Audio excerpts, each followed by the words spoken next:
আল্লাহর নবী দোজাহানের বাদশা সাল্লাল্লাহু তাআলা আলাইহি ওয়াসাল্লামকে সুবহানাল্লাহ সুবহানাল্লাহ দুনিয়ার ভিতরে যখন আপনার পাঠান সবাই খুশি, কিন্তু নবী পাক দোজাহানের বাদশাকে মক্কার মানুষেরা চিনতে পারলো না। নবীকে আমার আঘাত দিতে আরম্ভ করলো, নবীকে জ্বালা যন্ত্রণা দিতে লাগলো, কাফেরেরা অত্যাচার করতে লাগলো। আল্লাহ পাকের হুকুম হলো, হাবিবি গো মক্কাতে থাকতে হবে না, চলেন আপনি মদিনা রওনা হন। ওই সময়ে যেই দিন নবী পাক আমার রওনা হয়েছিলেন ওই দিনটাই ছিল 12 রবিউল আউয়ালের তারিখ। জোরে বলেন তো। নবী যেদিন মক্কা ছেড়ে হিজরতে যাচ্ছেন কত তারিখ বললাম? 12 রবিউল আউয়াল, নবীর আগমন দিবসের তারিখ ভাই। এই দিনটাতে নবী আমার চললেন, হযরত আলীকে বুঝালেন, আলী গো শোনো, আমি এ দেখো চলে গেলাম মদিনা, তবে আমার যেটা বিছানা, বিছানাতে তুমি শুয়ে যাও, তুমি বিছানাতে শুয়ে যাও। ইয়া রাসূলুল্লাহ আপনি মক্কা ছেড়ে মদিনা যাবেন গো, আপনার বিছানাটা আমাকে শুইতে বলছেন, ঠিক আছে আমি শুতবো, আমি ঘুম পাড়বো। আল্লাহর নবী বলছে, আল্লাহর নবীকে এবার জিজ্ঞাসা করছে, হুজুর আপনি কেন যাবেন? বলে মক্কার মানুষ আমাকে আজ রাত্রে আমাকে কেটে ফেলবে, মেরে ফেলবে, ইসলাম এইখান থেকে বন্ধ করে দিতে চাইছে মক্কার কাফেরেরা। তাই আমার আল্লাহ রব্বুল আলামিন আমাকে ভালোবেসে জিবরিল আমিনকে পাঠিয়ে প্রস্তাব দিয়েছে, হাবিব মক্কাতে থাকতে হবে না, মদিনা আপনি চলে যান। এই মক্কার কাফের মহব্বত আপনাকে করুক চাহে না করুক, আমি আল্লাহ আপনাকে মহব্বত করি। আল্লাহু আকবার, আল্লাহু আকবার। তাই আলী তুমি আমার বিছানাতে শুয়ে যাবা। হযরত আলী রাদিয়াল্লাহু তাআলা আনহু বলছেন, হুজুর তাহলে আপনার বিছানাতে আমি শুয়ে থাকবো, আপনি নবী মনে করে কাফেরেরা আসবে আমাকে কতল করে দিবে গো হুজুর। আল্লাহর নবী বলছেন, আলী গো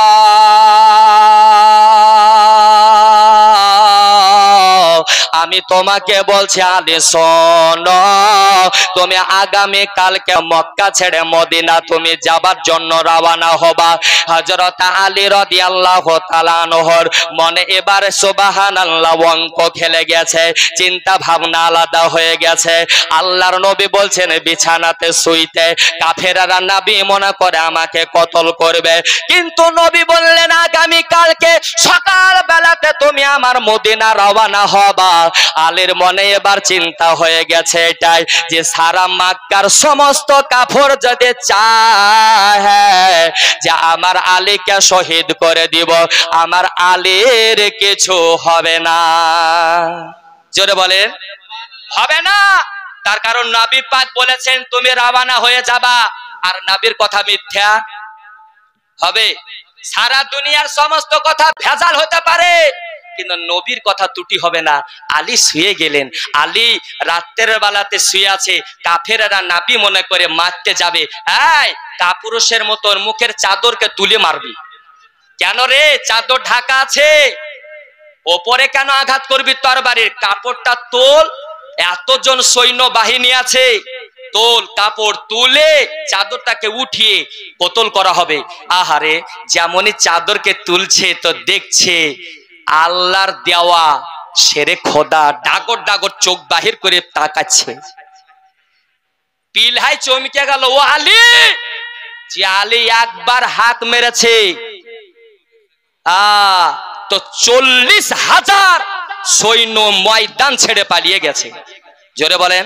আচ্ছা একটা মানুষকে শহীদ করতে কত লাগে মানুষ? বলেন বলেন, 2টা 4টা। কিন্তু ওই আলীরই সন্তান সাইয়্যিদানা ইমাম হুসাইন, ইমাম হুসাইনকে কারবালার জমিতে শহীদ করার জন্য 22,000 এই জন্য লেগেছে যে আলী হাত দিলে 40,000 ময়দান ছেড়ে সৈন্যবাহিনী পালিয়ে যায়। ওই আলীর রক্ত হযরতে ইমাম হুসাইনের দেহে আছে, যার কারণের জন্য 4 জন হবে না, 5 জন হবে না, 1000 হবে না, যদি হতে হয় তো 22,000 সৈন্য লাগবে। এই জন্য আলী, এই যত যুবক ছেলে সাইল মাইল সারজামিনের সবাই এসে যান, সামনে বসে যান। আজকে একটা নাতে রসুল পেশ করব সবাইকে নিয়ে, সবাই চলে আসেন যে যেখানে আছেন। তো বাবা আলীর চিন্তা ভাবনা যে সারা দুনিয়ার সমস্ত কাফের যদি এক হয়ে যায় তা আমি আলীর কিছু করতে, জোরে বলেন, পারবে না। আহারে, আল্লাহর নবীর সঙ্গ দিলেন, আল্লাহর নবীর সঙ্গ দিলেন কারা? সাহাবীরা।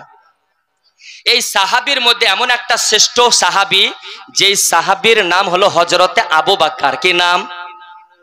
আবু বকরকে বলে রেখেছিলেন আল্লাহর নবী, বলে আবু বকর একদিন আমাদেরকে মক্কা ছেড়ে মদিনা যেতে হবে। আবু বকর যেদিন শুনেছেন সেই দিন থেকে একদিনও বিছানাতে পিঠ লাগায় না রে বাবা। আর আমরা ফজরের আজান হলো তো ঘুম ভাঙে না। হ্যাঁ কি গো, হাইয়া আলাস সালাহ হাইয়া আলাল ফালাহ, ইমাম মুয়াজ্জিন তোরাই চালা। ঠিক না? হযরতে নবী পাক সাল্লাল্লাহু তাআলা আলাইহি ওয়াসাল্লামের আশিক হযরত আবু বকর সিদ্দিক রাদিয়াল্লাহু তাআলা আনহু বিছানায় পিঠ লাগান না, দাঁড়িয়ে দাঁড়িয়ে সুবহানাল্লাহ ঘুম পাড়েন। আপনার দরওয়াজার কাছে আল্লাহর নবী আমার গেলেন, ডাক দিলেন আবু বকর।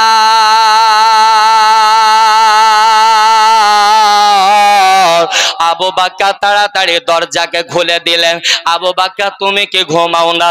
বলে হুজুর গো, আপনার কত দুশমন মক্কাতে মদিনাতে মক্কাতে বেড়ে গেছে, এবার আপনি আমাকে ডাকবেন, আপনাকে হয়তো কেউ ধাওয়া করেছে, বারবার ডাকবেন। আমি আবু বকরে যদি আমার খুলতে অসুবিধা হয়, দেরি হয় জবাব দিতে আমার বড় বেয়াদবি হয়ে যাবে। ইয়া রাসূলুল্লাহ, যেদিন আপনি বলেছেন সেই দিন থেকে আমি বিছানায় পিঠ লাগাই না। আবু বকরকে নিলেন, নবী পাকের আশিক আবু বকরকে নিয়ে আমার নবী চললেন। এদিকে আপনার কাফেররা আলীর নিকটে এসে সবাই ভয় পেয়ে গেল। আলীকে বলছে, আলী বলো তোমার নবী পাক কোথায়? তোমার নবী কোথায়? না, এটা জিজ্ঞাসা হচ্ছে আল্লাহর নবী কোথায়, এটা জিজ্ঞাসা করছে যে আল্লাহর নবী কোথায়। তো হযরত আলী বলছেন আল্লাহর নবী কোথায় আল্লাহ জানে। জোরে বলেন, কে জানে ভাই?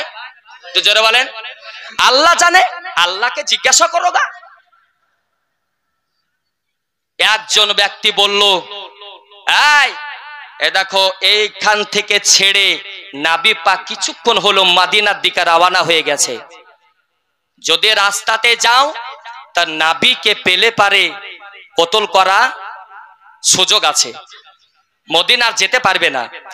আবু জেহেল, উতবা, সাইবা, আবু লাহাব চক্রান্ত করে কয়েকটা সৈন্য বাহিনীকে পাঠিয়ে দিলে। আল্লাহ নবী সাল্লাল্লাহু তাআলা সাল্লাম যাচ্ছেন, তো যেতে যেতে আবু বকরের চিন্তাধারা কি জানেন? আজকে মন খুশ হয়ে যাবে বাবা। আবু বকর বলছে, হুজুর আপনি যাচ্ছেন আমাকে সাথে নিয়ে, হুজুর আপনি আমার ঘাড়ে চেপে যান। জোরে বলেন। আবু বকর বলছেন, হুজুর আপনি আমার ঘাড়ে চেপে যান।